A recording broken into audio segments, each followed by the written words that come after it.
अच्छा भाई, बहुत से लोग इनबॉक्स में आके मेरे से सवाल कर रहे हैं कि भैया आपने आयरलैंड का इंतखाब ही क्यों किया, आप यूके या यूएसए की तरफ मूव क्यों नहीं हुए।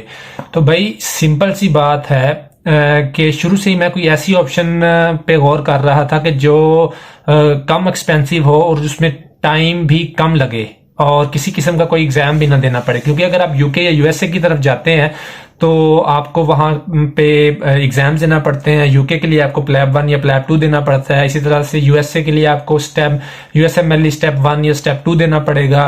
अब वो एग्जाम्स, उसके लिए मेहनत भी दरकार है और दूसरे नंबर पे उसके लिए ढेर सारा पैसा भी चाहिए। तो शुरू से ही मैं इस तरह की ऑप्शन पे गौर कर रहा था कि जिसमें टाइम कम लगे और जिसमें पैसा भी कम लगे और किसी किस्म का कोई एग्जाम भी ना हो। तो भाई आयरलैंड ही मुझे लगा कि ये वाहिद कंट्री है कि जिसमें आपको किसी किस्म का कोई एग्जाम भी नहीं देना पड़ता। With in 1 year after your house जब आप यहाँ पे रजिस्ट्रेशन हासिल कर सकते हैं। इस वजह से आयरलैंड मुझे एक बेहतर ऑप्शन लगा।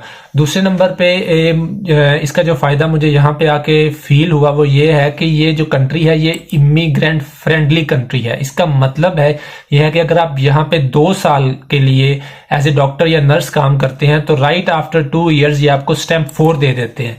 अब स्टैम्प 4 का मतलब क्या है? स्टैम्प 4 का मतलब ये है कि 2 सालों के बाद आपके जो राइट्स हैं वो आयरिश सिटीजन के इक्वल हो गए। यानी कि आप यहाँ पे कारोबार भी कर सकते हैं, आप यहाँ पे प्रॉपर्टी भी खरीद सकते हैं। और स्टैम्प 4 के 3 सालों के बाद आप आयरिश सिटीजनशिप के लिए अप्लाई करने के लिए आप एलिजिबल होते हैं। और जैसे ही आयरिश पासपोर्ट आपके हाथ में आता है तो जनाब आप पूरे यूरोप में वीजा फ्री एंट्री होती है आपकी। आप वहां पे जाएं, घूमें फिरें, काम करें, प्रॉपर्टी खरीदें, कोई बिजनेस करना है करें, आपको किसी किस्म की कोई रोक टोक नहीं होती।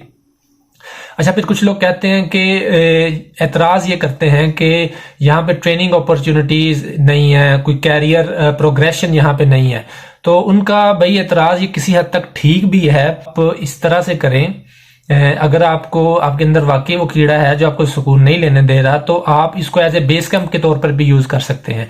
आप यहाँ पे रहें, कुछ साल 1.5 साल रहें, आपको ट्रेनिंग नहीं मिल रही, आप यूके या यूएसए के एग्जाम पास करें और आप वहां मूव कर जाएं। और ये भी एक तरह से मिथ बनी हुई है कि यहाँ पे ट्रेनिंग अपॉर्चुनिटीज बिल्कुल ही नहीं है। ऐसी बात नहीं है। अभी जो पिछली इंडक्शन हुई है जीपीज की, उसमें जितने भी मैक्सिमम पाकिस्तानी थे और उनको ट्रेनिंग इन्होंने दी है। It all depends on the supply and demand rule.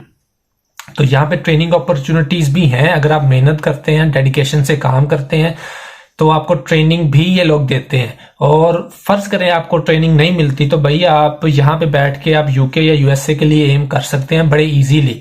और देन आप यहाँ से फिर वहां मूव करना आपके लिए बहुत आसान होता है, क्योंकि यूएसए वाले आयरिश जो एक्सपीरियंस है उसको भी काउंट करते हैं। पे आपको जो पैसे हैं वो भी यूके या यूएसए के कंपेरेबल मिलते हैं। एज यानी कि डॉक्टर की सैलरी जितनी यूके या यूएसए में है उतनी ही यहाँ पे आपको उसी के कंपेरेबल ये लोग आपको देते हैं। अब आयरलैंड एक अच्छा कंट्री है, one of the fastest growing economies in the world है।